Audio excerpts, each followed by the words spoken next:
गफलत गर्क दुनिया का नाम है। अपने आप को गफलत से बचाएं। आप देखें हज़रत काब बिन मालिक रदी अल्लाह ताला अन्हु फरमाते हैं, बुखारी में मौजूद है, फरमाते हैं कि जंग में मैं पीछे रह गया था। मेरा ख्याल था कल चला जाऊंगा, घोड़े और सवारियां मेरे पास तेज़ हैं, मजबूत हैं, परसों चला जाऊंगा, तेज़ी से भाग के मैं पहुंच जाऊंगा, मैं काफ़िले के साथ शामिल हो जाऊंगा। लेकिन बस थोड़ी सुस्ती हो गई, ज़रा गफलत हो गई। आप फरमाते हैं जब सब लोग चले गए हुजूर अलैहिस्सलाम के साथ जिहाद में और मैं पीछे रह गया, तो फिर जब चंद दिन गुज़र गए और महबूब के वापस आने का टाइम हो गया, तो अब मैं गौर करता समझता तो मुझे मदीने में यहाँ बुज़दिल लोग नज़र आते। और कौन नज़र आते? जो मुनाफिक थे। वो मुनाफिक बुज़दिल दिखाई देते या मुझे औरतें और बच्चे दिखाई देते। मैं परेशान हुआ। हुजूर वापस आ गए। जिन्होंने बहाने किए थे ना मुनाफिकीन ने, ये मजबूरी थी इसलिए नहीं जिहाद पे गए, ये जिन्होंने बहाने किए थे उन्हें मिल गई माफ़ी। और मैंने सच बोला, मैंने कहा या रसूलल्लाह मैं गाफिल हो गया था। अब कहते हैं मैंने जब कहा ना हुजूर सुस्ती हो गई थी, ज़रा गफलत हो गई, तो बंदा महबूब से गाफिल हो जाए,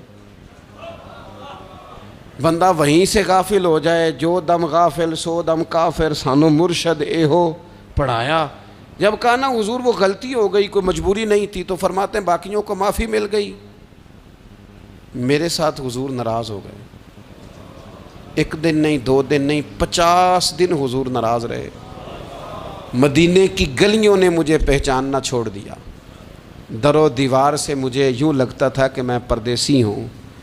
फरमाते हैं मैं मस्जिद में आता था, मैं जब महबूब को देखता तो हुजूर रुखे अनवर फेर लेते, और मुझे पता था जब मेरा चेहरा इधर उधर होता तो फिर करीम रहमत की नज़र फरमाते।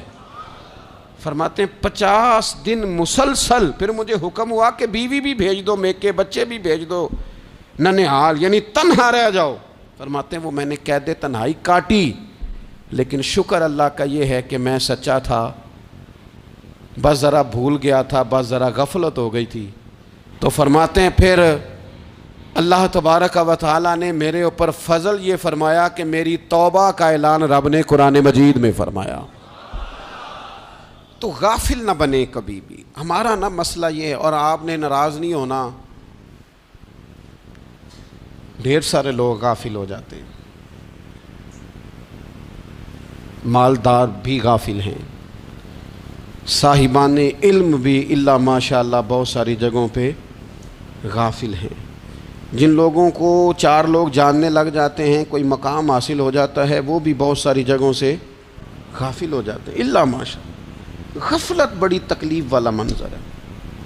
जो लोग समझते हैं ना मैं अब गुड बुक में आ गया हूँ, अब मैं अच्छा हो गया हूँ, अब मेरे लिए खैर कहा जाता है, मुझे अच्छाई शायद ये मुस्तकिल मेरे साथ रहेगी, तारीफ़ ही होगी हमेशा, वो भी गाफिल हो जाते हैं।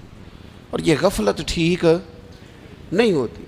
वजह देखनी चाहिए किस वजह से इंसान को वक़ार मिल रहा है, इज़्ज़त मिल रही।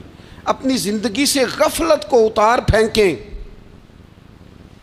थोड़ी देर की तो गफलत होती है, लंबी तो नहीं। 2 मिनट के लिए सिर्फ इसने ड्राइविंग करते हुए चेहरा मोबाइल की तरफ किया था, 2 ही तो मिनट लगे थे। लम्हों ने खता की थी, सदियों ने सज़ा पाई। लम्हों ने खता की थी, सदियों ने सज़ा पाई। एक लम्हे के लिए गाफिल हुए थे और सदियाँ, नस्लें रोती रह गईं पीछे, बच्चे तड़पते रह गए, अहले खाना परेशान रह गए, माँ बाप सारी ज़िंदगी रोते रहे। लेकिन ये 2 मिनट के लिए ये गफलत जो है, ये बड़ी तकलीफ़ वाला मामला। अपनी ज़िंदगी से गफलत को उतारना है, गाफिल नहीं बनना, हर वक्त तवज्जो और सारी बातों पे तवज्जो। बाज़ औक़ात लोग एक तरफ तवज्जो करके एक तरफ से गाफिल हो जाते हैं ना। तवज्जो हमा पहलू रखनी है। हमारे ज़िम्मे जितने भी हुकूक हैं उन सब पर तवज्जो, हर चीज़ का ख्याल। ऐसा ना हो कि इबादत करते रह जाएं और हुकूकुल इबाद हमसे छूट जाएं, और हुकूकुल इबाद इतने ज़्यादा अदा करें। एक साहब मुझे कहने लगे एक दफ़ा बड़े वसूक के साथ, कहने लगे जी माज़ अल्लाह सुम्मा नहीं जी टाइम मिलता फिर नमाज दा की करिए, रोज़ी कमाना भी तो इबादत है ना।